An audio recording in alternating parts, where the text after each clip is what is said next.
The November fog had descended upon London like a shroud when the wealthy banker's wife arrived at Baker Street in a state of desperate confusion, accompanied by a distinguished gentleman who claimed to be her husband yet could not remember his own name, bringing with her a mystery that would prove to be one of the most psychologically complex cases Sherlock Holmes ever investigated. Holmes, who had been studying various forms of amnesia and memory disorders as part of his research into witness reliability work that would prove uncannily relevant to our investigation, looked up with immediate interest as our visitors entered. Mrs. Victoria Pemberton was a woman of perhaps 40 years, elegantly dressed but showing the strain of sleepless nights, while the gentleman beside her appeared to be approximately 50, well-groomed and prosperous in appearance, but with eyes that held a peculiar blankness, as if looking at a world he no longer recognized. "Mr. Holmes, Dr. Watson," Mrs. Pemberton began, her voice trembling with controlled emotion. "This is my husband, Jonathan Pemberton, senior partner at Pemberton and Associates, one of London's most prestigious banking houses. 5 days ago, he left our home for his office as usual. He never arrived. He was found that evening, wandering near the Thames docks, disoriented and unable to identify himself. When police brought him home, he didn't recognize me, didn't recognize our house, couldn't remember his name or profession. The doctors call it complete retrograde amnesia. He's lost all memory of his identity and past life. Before I continue with this most perplexing case, please subscribe to Detective Sherlock if you haven't already. Your support helps us bring these mysteries to life. Like this video, hit the notification bell, and let us know in the comments where you're watching from. Now, let us proceed with the extraordinary mystery of the banker who forgot his name. Holmes rose from his chair and approached the amnesiac banker with intense scrutiny. "Mr. Pemberton, do you understand who these people say you are?" The man looked at Holmes with evident confusion. "They tell me I'm Jonathan Pemberton, a banker, husband to this woman. But I have no memory of any of this. When I try to remember my past, there's only emptiness, as if my life began 5 days ago when I found myself standing on a dock with no knowledge of how I got there or who I was. Do you remember anything from before 5 days ago?" I asked, my medical training immediately engaged by this unusual case of amnesia. "Nothing. No childhood memories, no education, no career, no marriage. I recognize objects. I know what a chair is, what money is, how to speak and walk, but personal history is completely gone. I apparently know how to read and write, can perform mathematical calculations, understand business concepts, but I don't remember learning these things or using them in my supposed banking career." Holmes circled Pemberton slowly, observing every detail. "Mrs. Pemberton, describe your husband's behavior on the morning he disappeared. Was anything unusual? Any indication he was distressed or planning to leave?" "Nothing," she replied. "He seemed perfectly normal. We had breakfast together, discussed plans for the weekend.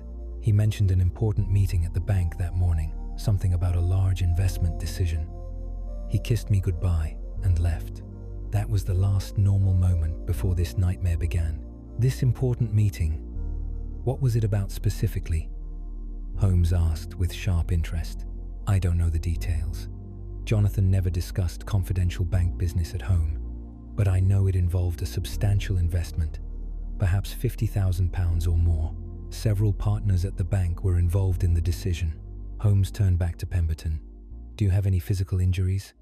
Headaches, bruises? Any sign of trauma that might explain sudden amnesia?" The doctors examined me thoroughly. "Mrs. Pemberton answered. No head injuries, no signs of violence or accident. Medically, there's no explanation for the amnesia.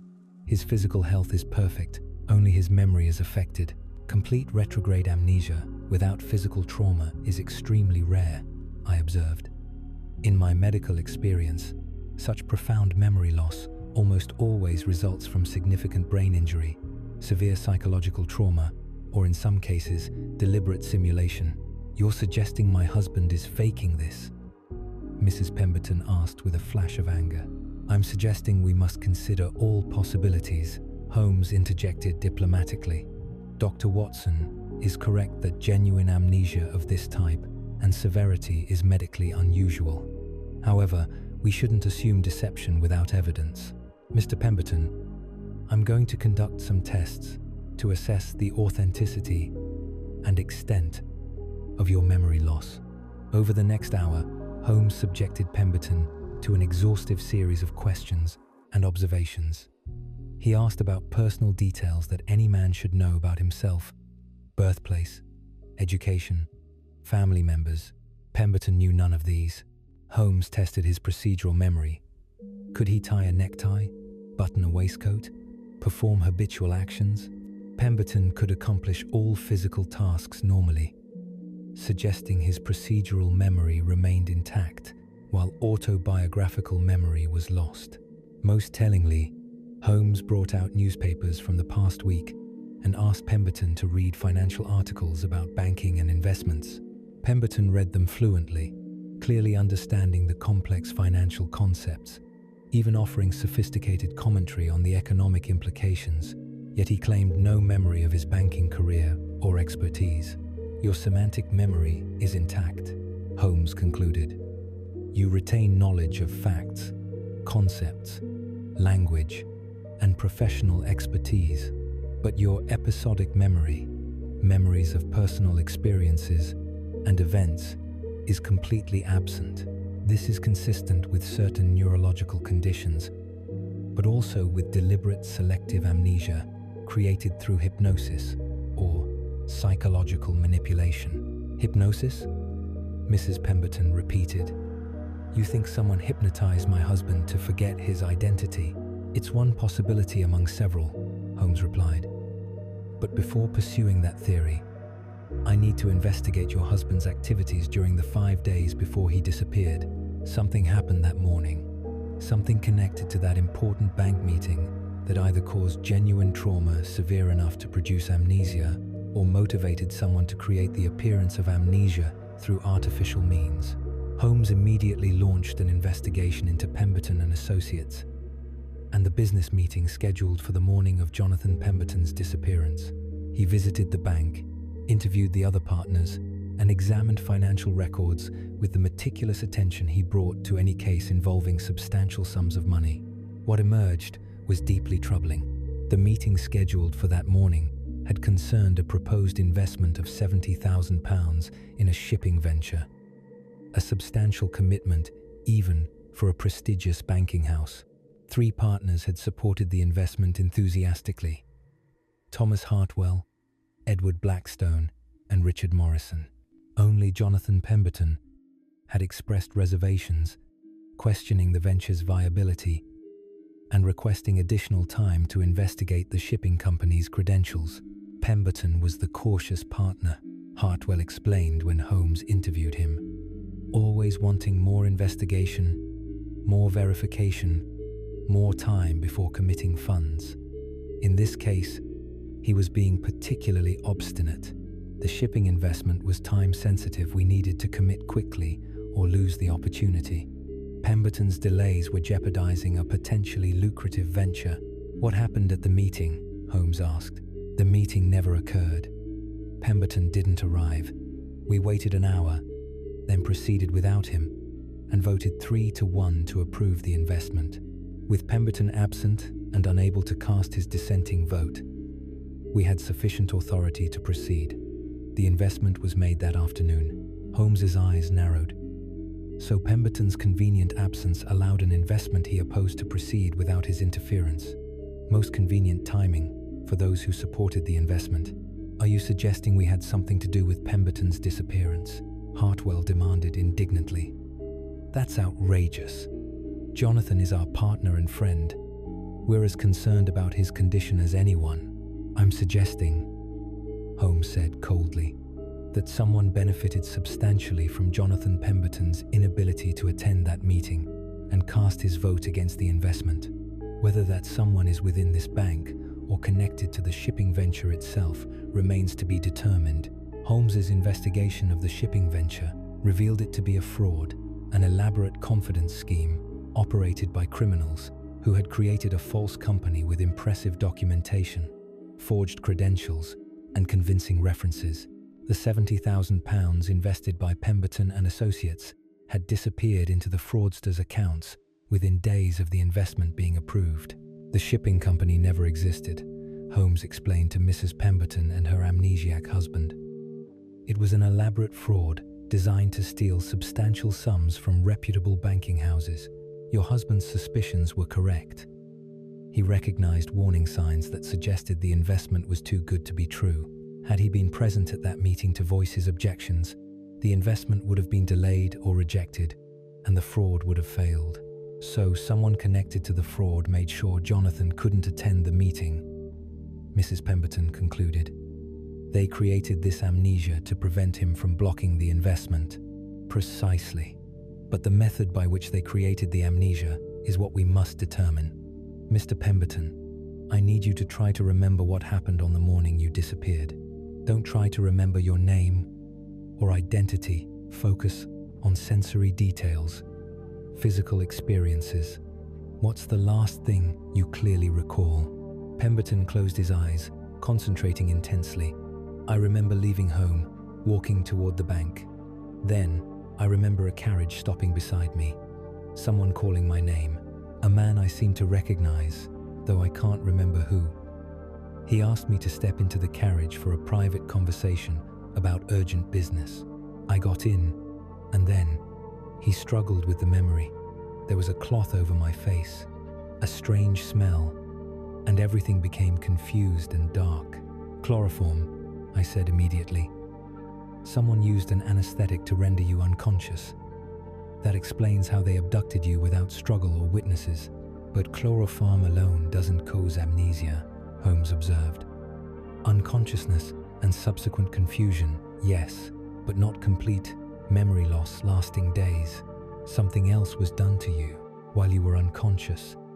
Something designed to eliminate your memory of identity and past life.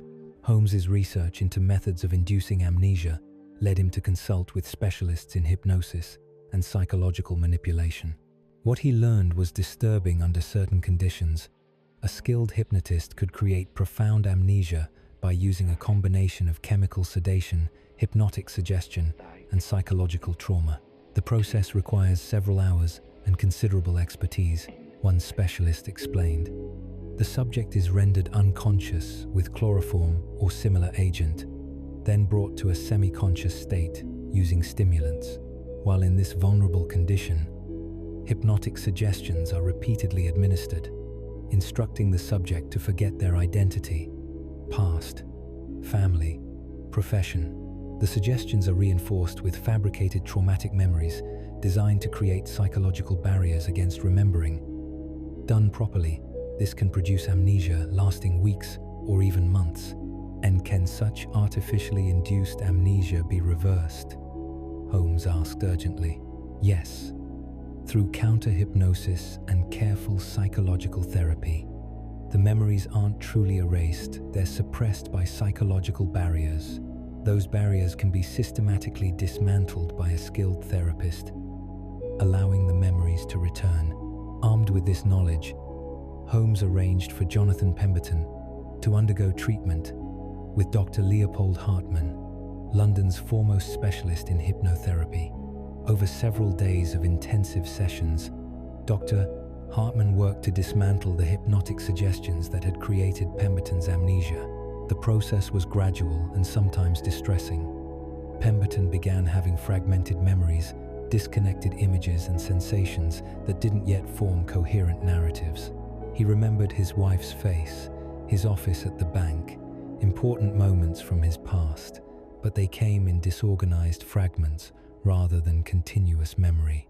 Finally, after 5 days of treatment, Pemberton's memories returned fully. He remembered his identity, his life, his career, and crucially, he remembered what had happened on the morning of his disappearance. Thomas Hartwell, Pemberton said with certainty once his memory was restored.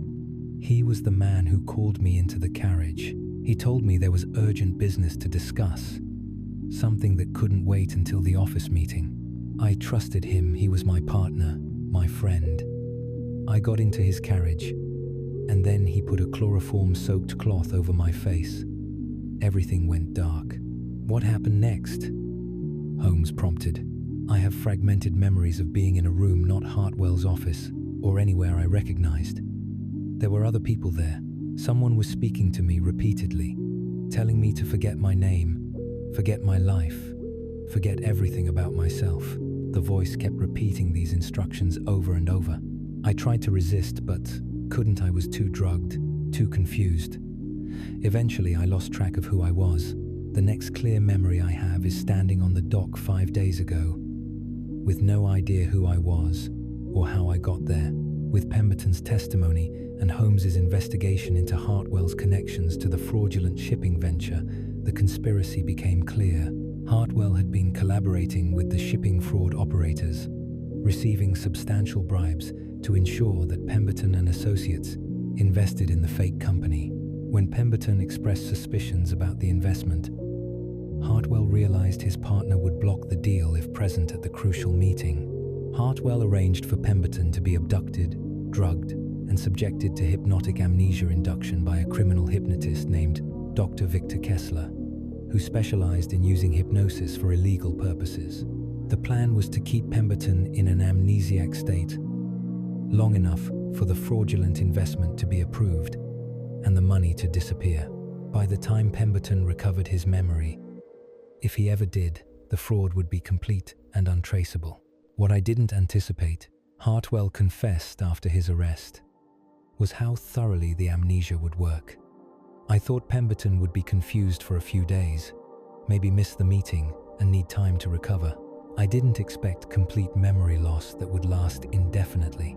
When police found him wandering and brought him home with no memory of his identity, I realized the hypnosis had worked far better than intended and far worse for everyone involved. "You destroyed a man's identity for £70,000, Holmes said with cold fury. "You erased his memories, his sense of self, his life history, inflicted psychological torture that could have been permanent.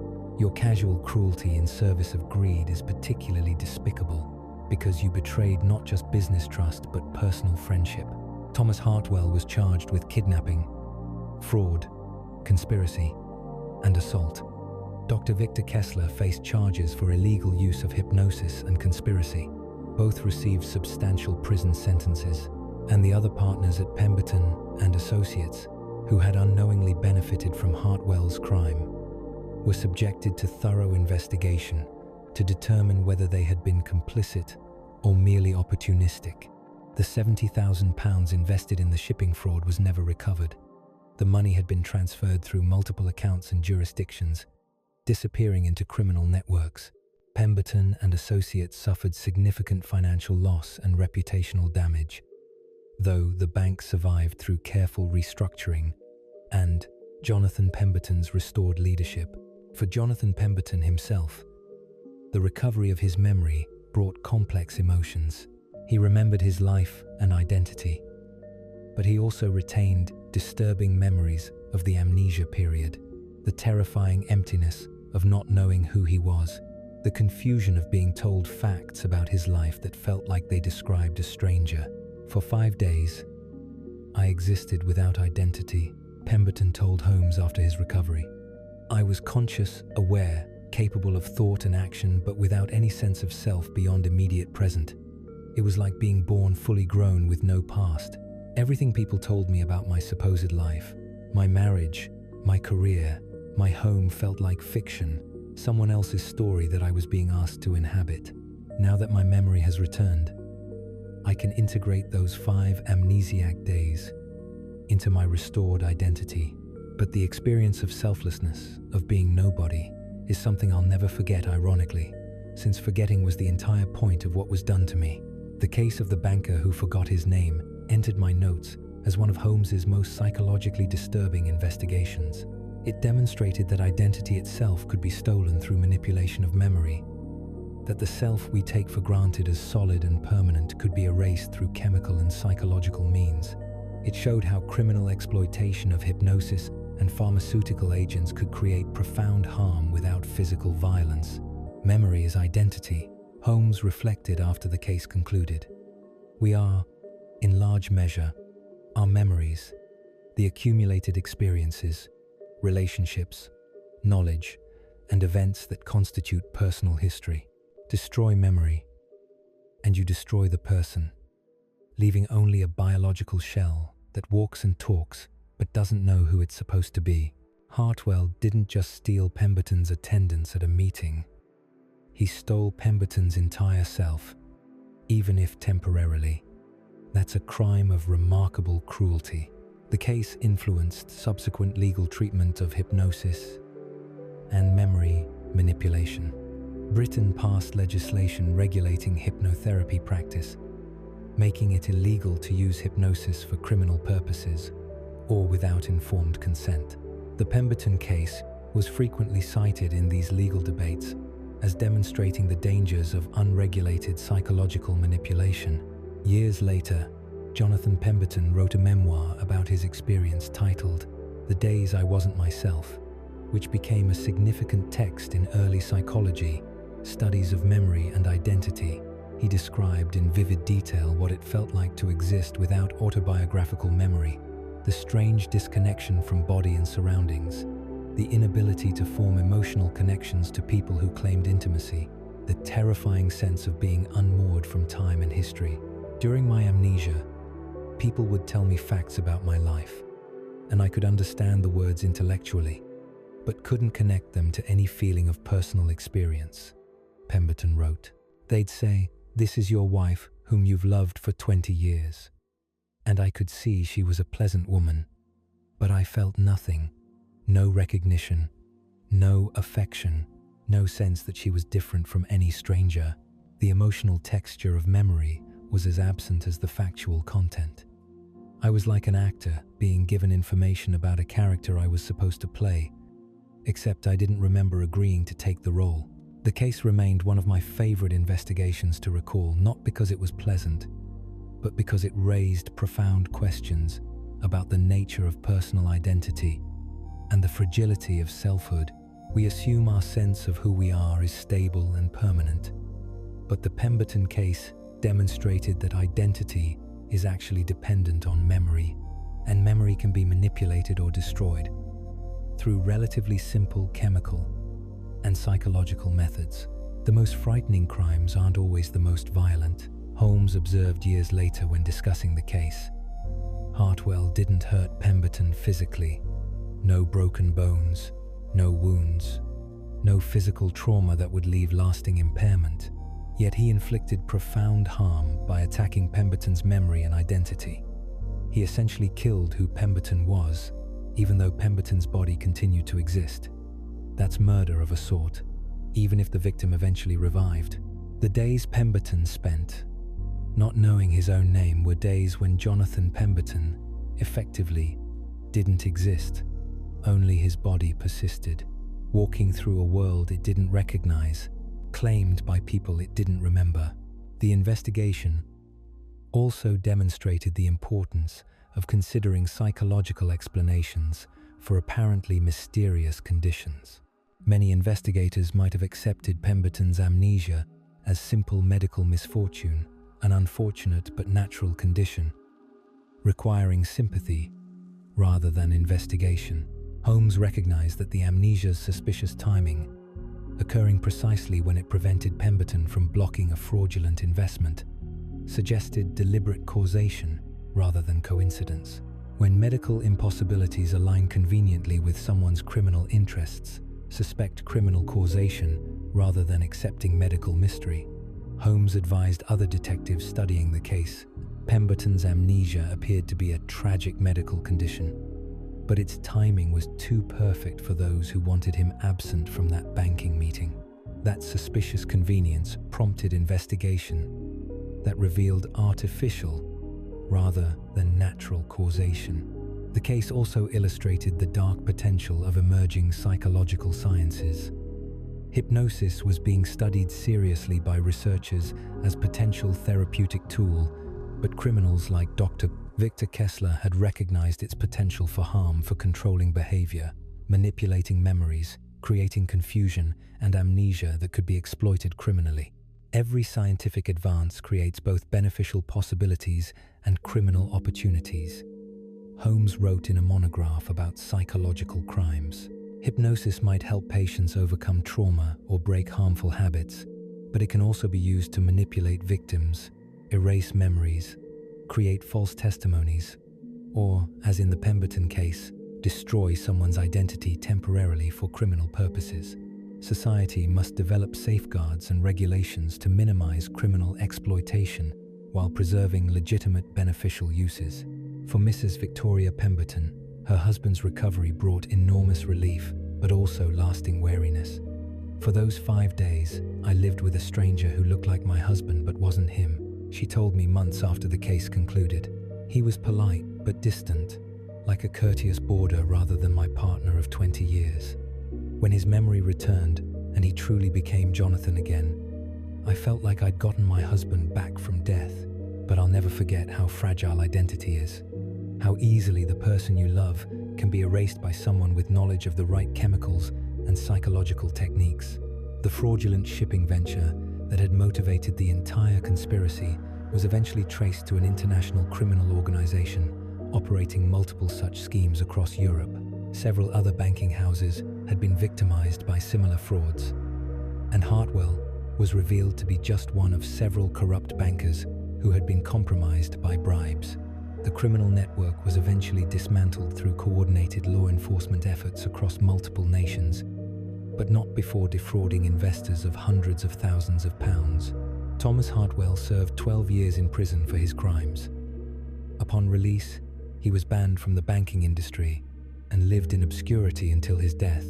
He never expressed genuine remorse for what he'd done to Jonathan Pemberton, viewing the amnesia as simply an unfortunate side effect of necessary business machinations rather than a profound violation of his partner's personhood.